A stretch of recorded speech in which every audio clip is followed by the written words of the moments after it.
Content creator প্রত্যেকে কিন্তু দেশের রেমিটেন্স আর্ন করছে। সেই জন্য মাননীয় প্রধানমন্ত্রী এই কন্টেন্ট ক্রিয়েটরদের জন্য ভ্যাট টোটালি মাফ করে দিয়েছেন। এই কন্টেন্ট ক্রিয়েটর এই কার্যবিধি এই কাজটা যদি আমরা একটা শিল্পে পরিণত করতে পারি, কারণ আমরা বিদেশে লোক পাঠাই, বিদেশে চাকরি করে পয়সা অর্জন করে এবং সেটা ব্যাংকের মতো আসে, ডলার আসে, রেমিটেন্স আসে। আজকে বাংলাদেশ কিন্তু দাঁড়িয়ে আছে প্রবাসী ভাইদের টাকার জন্য।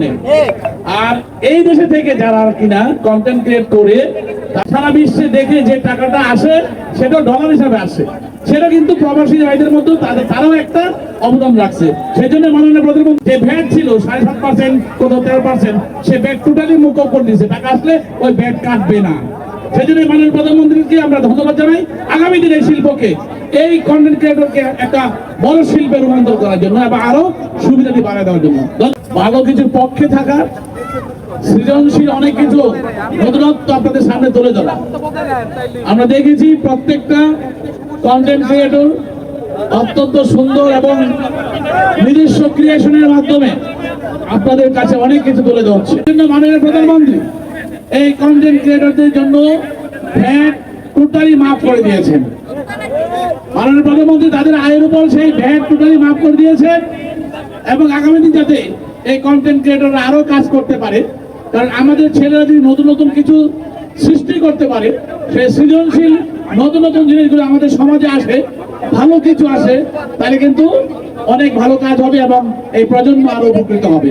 প্রত্যেকটা কন্টেন্ট ক্রিয়েটরের জন্য নতুন একটা বাণিজ্যিক পরিবেশ আছে, সেখানে সবাই কাজ করে পয়সা অর্জন করবে, সমাজে সুশৃঙ্খল পরিবেশ সৃষ্টির জন্য কাজ করবে, নতুন নতুন গান, নতুন নতুন বিনোদন, অনেক কিছু করা যায়। এটার মধ্যে আসলে এটা কোনো লিমিট নাই।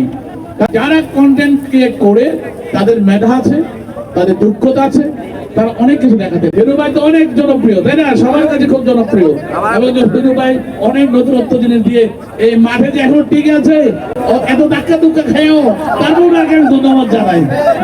তাই হোক, আজকে রায়পুরা বাড়িতে আমাদের হিরু ভাইয়ের আমরা খুব খুশি হয়েছি, ঠিক না? বলেন সবাই। দিন শেষ, তারিখ দিয়ে বাংলাদেশ, মানবতার দেশ, তারিখ দিয়ে বাংলাদেশ। আমরা একটা সুন্দর মানবতাপূর্ণ, ভালোবাসাপূর্ণ, সবাইকে নিয়ে একটা সুন্দর পরিবেশ নিয়ে এই বাংলাদেশে এই কন্টেন্ট ক্রিয়েটরদেরকে একটা উন্নত বাজারে সুন্দরভাবে প্রতিষ্ঠিত হওয়ার জন্য আমরা সবাইকে সহায়তা করবো। আজ মাদকের বিরুদ্ধে আপনারা দাঁড়াবেন, ধর্ষণের বিরুদ্ধে দাঁড়াবেন, ইফটিজিং এর বিরুদ্ধে দাঁড়াবেন, প্রত্যেকটা অনিয়ম বিশৃঙ্খলার বিরুদ্ধে দাঁড়াবেন। আমি ইঞ্জিনিয়ার সাহেব, এমপি ইঞ্জিনিয়ার সাহেব আপনাদের পাশে থাকবো ইনশাআল্লাহ। এই রায়পুরাতে আমরা যদি রায়পুরাকে সারা বাংলাদেশে একটা মডেল করতে পারি, সারা বাংলাদেশকে রায়পুরাকে অনুসরণ করে, সেই অনুপাতে বাংলাদেশকে এমন ভাবে গড়ে তুলবো যাতে রায়পুর আলোকে গড়ে তুলবো, যাতে করে সবার আগে বাংলাদেশ হয়, তার আগে কিন্তু সবার আগে রায়পুরা। সবার আগে সবাইকে ধন্যবাদ। আসসালামু আলাইকুম।